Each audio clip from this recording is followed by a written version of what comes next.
Welcome to JC channel.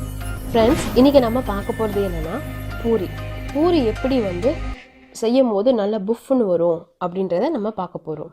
So first அதுக்கு தேவையான பொருட்கள் என்னென்னு பார்த்துடலாமா? கோதுமை மாவு 2 டம்ளர், மைதா 2 டம்ளர், ரெண்டுமே சேம் ரேஷியோவில் எடுத்துக்கிறோம். அதுக்கப்புறம் உப்பு தேவையான அளவு, சர்க்கரை 1 ஸ்பூன்.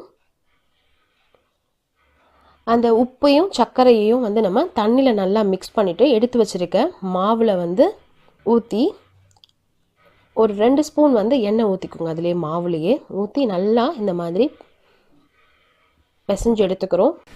நம்ம மாவு ஒரு 10 மினிட்ஸ் அப்படியே ஃப்ரீயாக விட்டுருங்க. அதுக்கப்புறம் குட்டி குட்டி உருண்டையாக பிடிச்சிக்கோங்க. அதை நம்ம பூரி உருட்டுற கட்டையில் வச்சு நல்லா ரவுண்டாக உருட்டி எடுத்துக்கோங்க.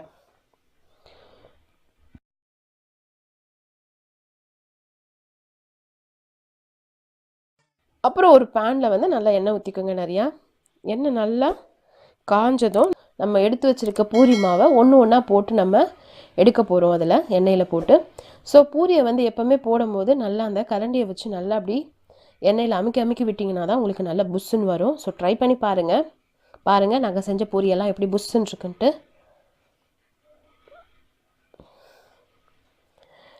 ஃப்ரெண்ட்ஸ், இந்த பூரி உருளைக்கிழங்கு கூட நான் என்னுடைய சேனலில் போட்டிருக்கேன். ஸோ அதை பார்த்து நீங்கள் தெரிஞ்சுக்கோங்க.